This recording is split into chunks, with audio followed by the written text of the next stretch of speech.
guys all for being here. I think I'm the last one. You are. So after this, we're going to take shots. We've saved the best for last. Yeah. Oh. Thank you guys for joining us at Founders House, our closing session. I am so honored to be joined by Shay Mitchell, the founder and CEO of Béis. Not CEO. Sorry. CCO. CCO. Oh my God, I CEO is a whole apologize. other ball game. Yes. So, I'd love to just start out with what was the genesis behind Béis? Like the idea and the story in which you've decided to even go into this line, and the story behind it is wonderful. So I'd love for you to dive right in. It started because I was always on the road. I was shooting a show. I was traveling all the time in my hiatus, and even when I was working, I would land. I would go from the airport to set, and set to an event, kind of similar to what I'm doing today. And I was like, the luggages that I was seeing out in the market just didn't really evolve with kind of my lifestyle. I was looking for something that could kind of hit all three buckets of looking cute, had function, and didn't break the bank. Because as we all know, traveling is expensive in and of itself. So I didn't see that out there, and I was like, ding, ding, there's a white space. And I've also always had a passion for bags. Like cosmetic bags. I grew up in Canada. When I would come to Seattle and go to Target, I'd go straight for the makeup bags. My mom was like, what about the stuff that goes in it? I'm like, I don't care. Look at the function. She's like, weird. But that was always my thing. I've always loved bags. Well, so I don't know if you all have tried these bags. One of the we've got fans. There's a great one of the products. You have like a weight indicator, a built-in weight indicator. Yes. Which is magical when it comes through going. I mean, that came from me just being embarrassed time and time again from coming up and getting my ticket and then being like, let me weigh it. Oh, you're overweight. And me unpacking my entire life in front of people being like, don't look. Then I was like, let me just put this in the bag. So before I get up there, I just lift it, and it's a little clear window. If it's red, you're in the red. If it's clear, you're in the clear. So that just kind of helped, hopefully other people save the embarrassment that I had had so many times. When you were already obviously creating content before, the concept of you already kind of being in the creative space, how did that help you when you are launching a product line? Mm-hmm. I had learned about marketing and branding when I started my first show, and I saw how they were doing it, and I paid so much attention to the marketing department and what worked and what didn't. And then also me just loving content myself. And then I looked out in the space and I was like, I think I can make these sexy. Like I can market this differently than how it's been done before. What do I think is different? What isn't out there? What do I want to consume? We're all consumers ourselves. I'm still a consumer. Even though I'm also a founder, it's like I'm always looking at what's out there in the market, what stops me from scrolling. And I wanted to create that kind of content that was different, that I wasn't seeing and being inundated with every single day. That's fascinating. What stops you from scrolling? Stops you from scrolling. I mean, I want those moments. I didn't want you to follow a brand online, because that, back in the day, was like boring. You're just shoved product images. Okay, great, boring. No, I wanted Béis to have a voice that was like your friend, that made like comments, jokes, funny things, a little inappropriate at times, but things that were like, oh my gosh, that was funny. Did you see that ad? That's what I wanted. That's how I wanted Béis to be different. So it sounds as if you wanted to build a relationship with your customers 100%. Rather than it being just a product that your customers bought. 1,000%. I selfishly created product for myself to use and hope that other people would like it. But I honestly looked at our customers and our community as our co-founders in a way. I mean, that was the best feedback that I could ever have. They were telling me things that they liked, that they didn't like, what they wanted to see, categories they wanted to see us expand into. I mean, that's the best resource right there. I always say to other people that are starting, your next idea, your next product for your line is in your DMs. Check them, read them, listen, but genuinely listen. Even the hard ones. Even though they're not always great for the mental health, sometimes I'm like, okay, noted. Yep, I'll make that note. I use that feedback as creative fuel for when I'm designing the next thing.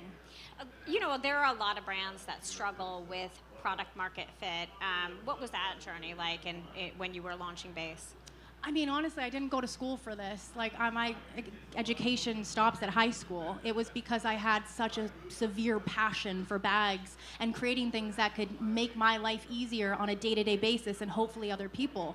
And so for me, it was just creating products that I thought, okay, if I find this useful, I hope other people do as well. And I just thought there shouldn't be, you know, a bag that breaks the bank, that looks good, still lacks function. Like, I wanted something to hit all of those buckets because it was able to be created. You, the Weekender bag, Yes. is almost synonymous with Béis itself, right? But the story behind Should have how trademarked that name, but didn't. but the story behind this is so interesting. I understand that it was sketched on napkin. Yeah, I'm not a graphic designer. I don't know how to work anything that has to deal with that. So I pen to paper things. And I was actually on a plane. I had a cocktail napkin. I asked the flight attendant for her pen. And I drew up this sort of bag because time and time again, I wanted this bag that could fit everything, you know, but also something that I'm like, okay, I know that my keys are here. Ooh, I have a spot for my pen, so I'm not like searching in this massive pool of darkness. I want something that so that it sticks to my carry-on. So when I'm running to, you know, the gate, as I usually do, it's not falling and sliding off. I want something that has a cushion handle because why shouldn't my hand be comfortable if I'm like traveling all day? Just all these different things that I was kind of making mental notes of, I put it to paper and then I just sort of hand it to somebody. I'm like, can you help me? This is what I want. So the crazed traveler is your target customer. Oh yeah, and I mean, I'm still always looking. I'm one of the most curious people I know. I'm always like, okay, why did you buy that bag? Did she like the color or did she like the look of it? Was that affordable or did she get it on sale? Does that have compartments that I haven't thought of? Like, I'm always looking. If you think that I haven't seen your bag today in this audience, I have. And I've made a mental note. And if I see you at the airport, I'm clocking it because that's just like what I love. And I'm genuinely curious. Yeah. You've scaled quite fast recently. I mean, you went from a 5-person team to a 40-person team, $200 million in revenue. You know, what are some of the operational struggles that you've had during growth? I would say keeping the culture the same as it always was when it was just the 5 of us, and we've been able to do that. My team is incredible. I mean, I can't even get them to leave the office, and I love that because I think as a founder, I mean, this was my dream, this was my baby. Expecting other people to have the same amount of passion and stay until I leave is not doable. This was my dream, and they're helping me see this through. And I think having them all be a part of it and knowing that, like, anybody that comes into our office, if you have an idea, I'm taking that just as much as I'm taking our lead designer. That's important to me. And that's why I say I feel like I'm genuinely growing this company with our community. They are also our co-founders in building this. So there are a whole lot of various different questions regarding whether or not to take capital when you're scaling. Talk a little bit about those decisions. You know, product launches obviously become a lot easier whenever you're infusing capital, but then, you know, being able to stay true to your founder's vision. Talk a little bit about that for us. Yeah, I had a great co-partner that, I mean, they're honestly kind of like an incubator between themselves. They start companies with people who have passion about certain things, and that's how I started working with them. So they put up the capital, to be perfectly honest. I think you'd be talking to a different person to talk about that kind of stuff, but I feel like for me it was really great because they saw that I had a passion in this. I knew exactly what it was that I wanted to build. My heart is in it. I have 2 human babies, but this is like my first baby, and they saw that, and so they really helped me learn and grow with what it was that I wanted to create. When you know, profitability is a much bigger conversation, right? So especially when it comes to, we're talking about the DTC world. So when you, as Béis grew, like, what are the various different struggles that you had in building a durable company? Yeah, I would say the fact that we're mostly D2C was one of them, not being able to meet the consumers in real life, which is why pop-ups became such a big thing for Béis. It's one of my favorite things to do, being able to meet the community face to face, have them see that our products really do help with ease in life. I mean, it's one thing to read about it and to see a photo of it. It's another thing to see it in real life. And I think if you are a D2C company, being able to bring that experience and your brand to life so people can actually like feel what it's about is so important. We don't have a store. For us, we've just been gathering information and taking notes of all the different times we've done pop-ups, but it's allowed us to be really interesting and do them differently each and every time we drop a new collection. I mean, our Stagecoach one was completely different than when I did a pop-up for our Béis wash. And that Béis wash came about because people were like, my bag got dirty. And I'm like, I'm sorry, I wish I could like handhold your bag from your house to the destination. Unfortunately, that's impossible for me to do, but I hear you and that is annoying, so come to our pop-up if you're in LA. And I was like, we will clean your bags for you, you know, because I get it. And so that was like a whole thing. We offered cleaning kits, and that was such a cool way for us, again, to kind of meet our community in real life. Why luggage? What opportunity did you see in luggage?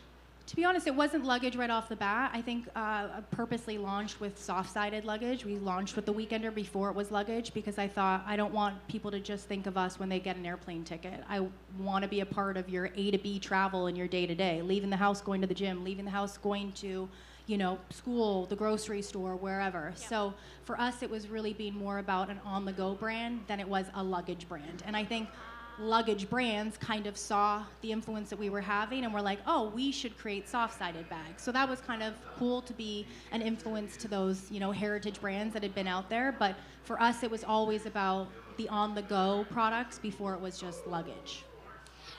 Béis seems to have like a huge advantage in terms of like the way in which you've built out your community. You have a very direct two-way conversation with your customers. Talk a little bit about that, how you've been able to keep that intact, especially as you've scaled. I would say taking the good with the bad. I've reached out to people who have said maybe not the nicest things about certain products, and I'm like, hey, please, I welcome you into our office. I want to learn. What are your pain points with this? That's only going to help me grow. And so I think from that, we've done that time and time again, where we've had sort of people come into our office that don't work at our company, have literally been founded online, that I was like, this is our #1 hater. Please come in and meet me. Come into this room, just you. No, I'm just kidding. But it's been great because I actually get to hear it. And listen, I'm not saying every product we put out is perfect. Absolutely not. I don't come from a design school. I don't come from a business school. I literally am just trying to figure this shit out as it goes, you know, to be perfectly honest.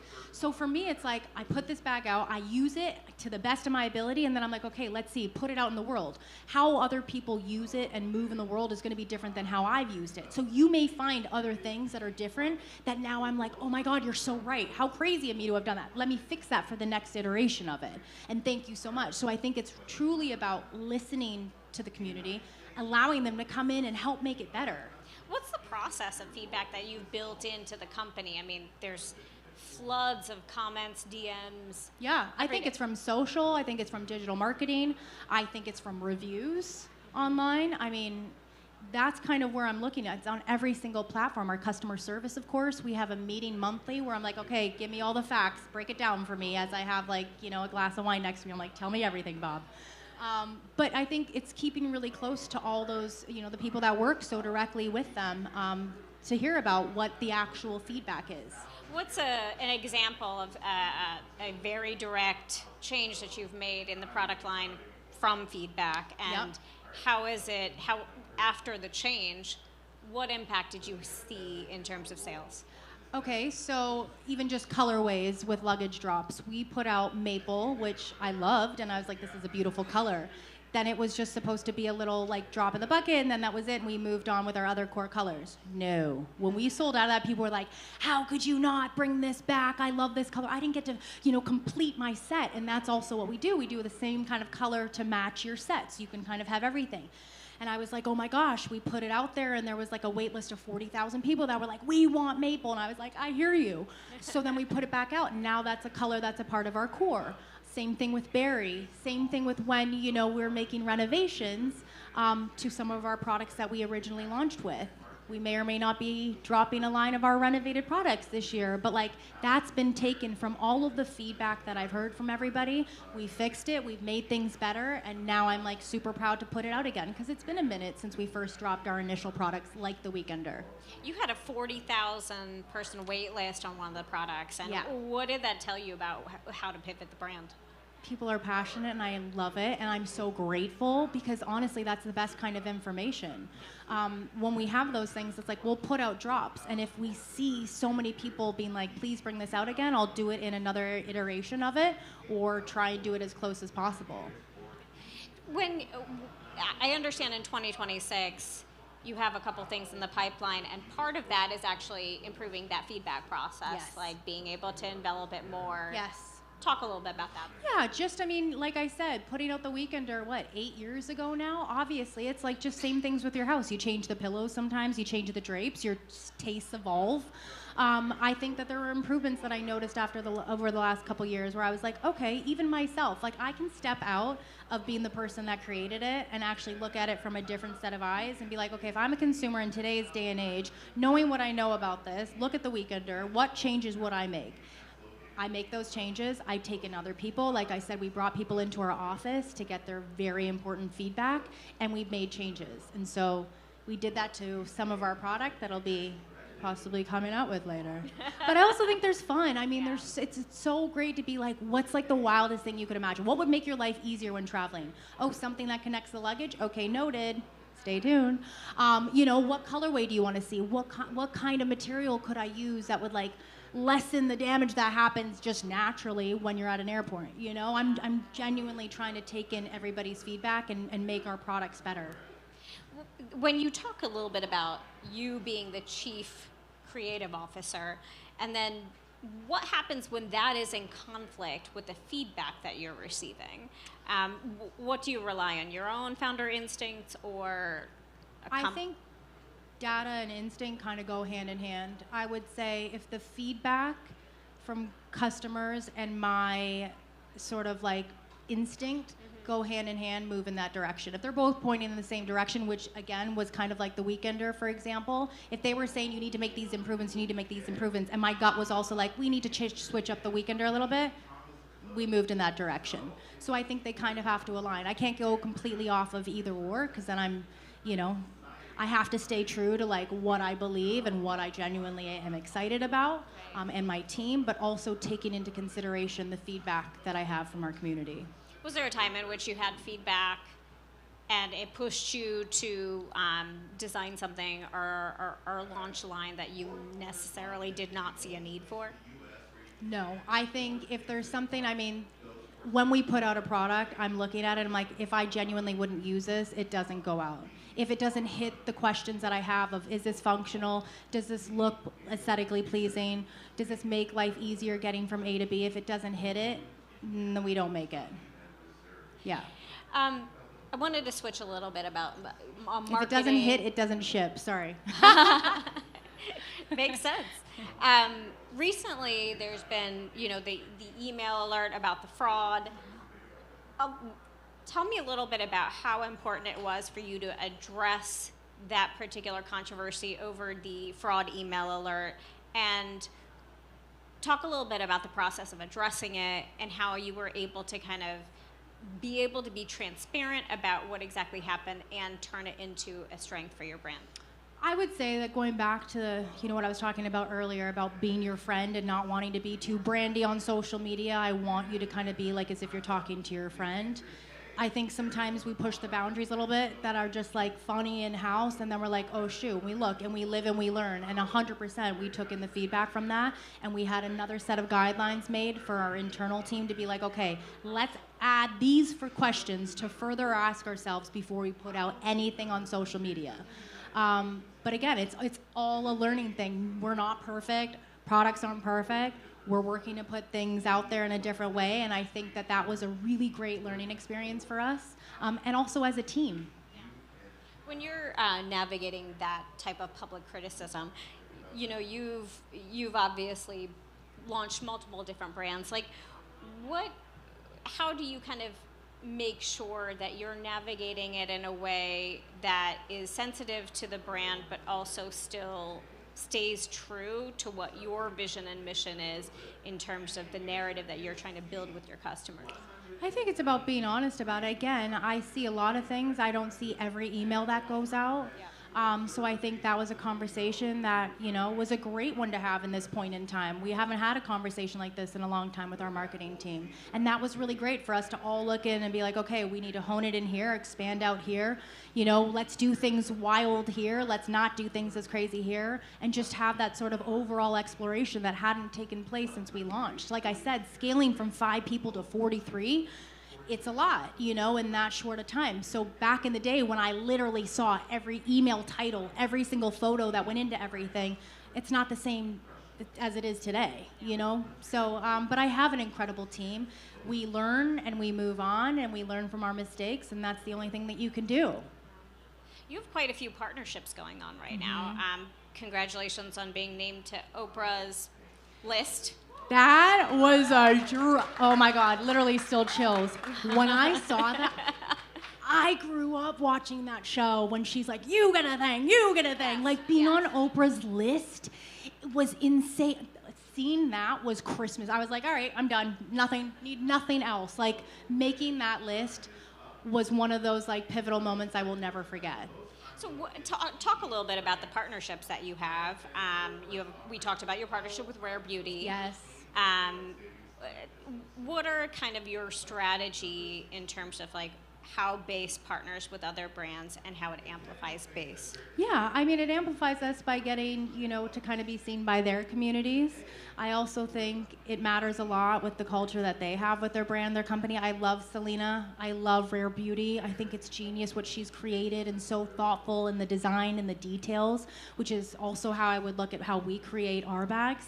And then I would say also, like with Gap, that was so much fun because we'd never dipped our toes into the apparel. And I was like, all right, you want to give me like the chance to put pen to paper for my ultimate hoodie? Yes, I want a neck pillow. I want this, I want that. I wasn't designing it, so I could go ham. But like that was so much fun. And I think even with Chipotle, I was like, honestly, I do eat that on the way to the airport. If I could have a burrito on the plane all the time, that would be solid. So like it needs to feel authentic to who we are. It needs to feel exciting to my entire team.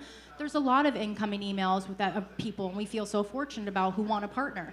But it literally goes, and we sit in a room, and we're like, who feels excited about this? Okay, one person doesn't. Why? Let's have a conversation. It's not just me being like, stamp, we're doing it.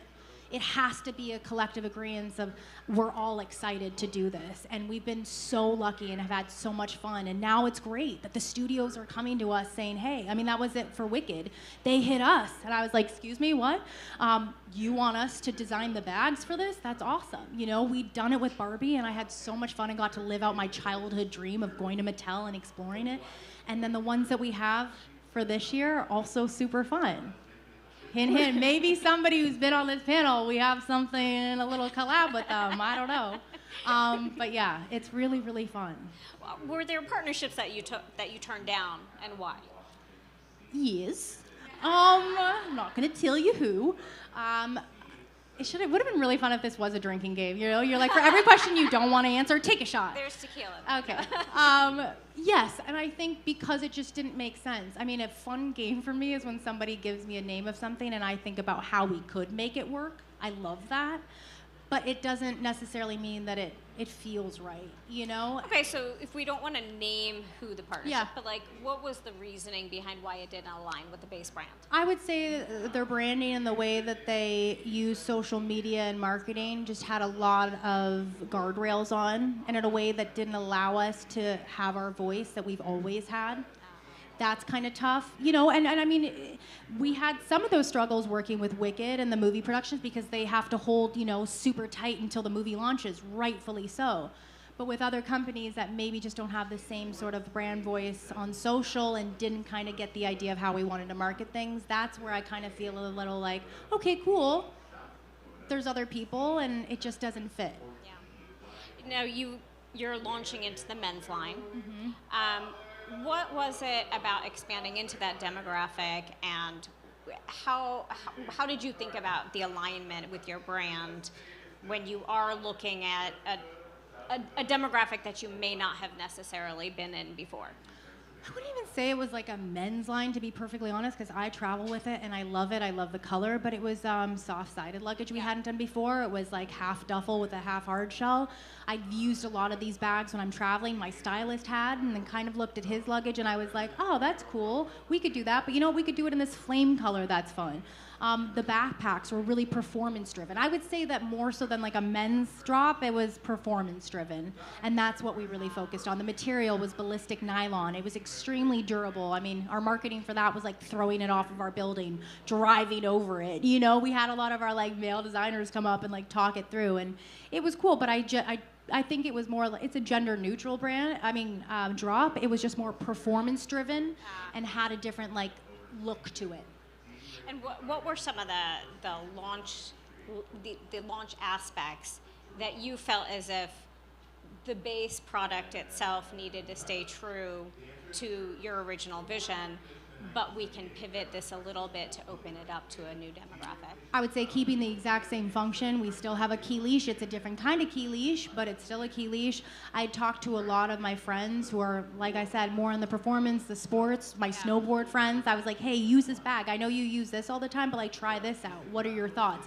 I went to a different group of people in my life and in the designers' lives that maybe hadn't used our luggage before. I wanted a different audience, I would say. Yeah, I was about to ask, like, whether or not you felt as if this was a way in which to expand to a demographic that may not necessarily have used Béis before. Exactly. And I think that's how we look at all of it. I mean, truthfully, when we expand into a different category, it has to fit within the ecosystem. Needs to make sense. Like when we went into like the diaper bags, I was having a child of my own. I couldn't see a diaper bag that was out there that looked the way I wanted to look, had the function. I was changing my baby on the floor on a sweater, and I was like, why don't we just create something that like folds out that I can change her on, you know? And so it was those like lived experiences that I had that also our community was asking for. Same thing with the pet bag, you know? I have a lot of friends whose that's their baby. They're, you know, most important thing in their lives. I was like, I want your dog and your baby to be comfortable. So then we created like what I think is the ultimate pet bag, and that was a new expansion into a category we hadn't done before. So I think we have to look and say, does this make sense? Just like partnering with, you know, another person to do a collab on. It's the same thing when we expand into categories. Yeah. When you've been having a lot of real life pop-up activations, what exactly do you feel is the strategy around that, and is it useful, or have you found it to be creating extraneous noise, or have you actually found those activations to be meaningful to the brand? I think they're meaningful to the brand. I think that's why we continue to do them. It's so great to be able to bring something fun to the community and be able to meet people in real life, and I get to have face-to-face conversations. It's one thing to do it on a DM or read the comments and then slide into the DM. But I feel like having that being brought in the Béis experience and the way that I see it, that my team sees it, to real life activations is so fun. Stagecoach, we had the best time there because like everybody was coming. We were riding a suitcase because I was like, instead of ride a bull, it's ride a suitcase. And they're like, what? I'm like, Stagecoach. They're like, okay. You know, and then we did that. And then it was fun. And like we got to have that interaction at a place that we may not have ever been, but we made it make sense.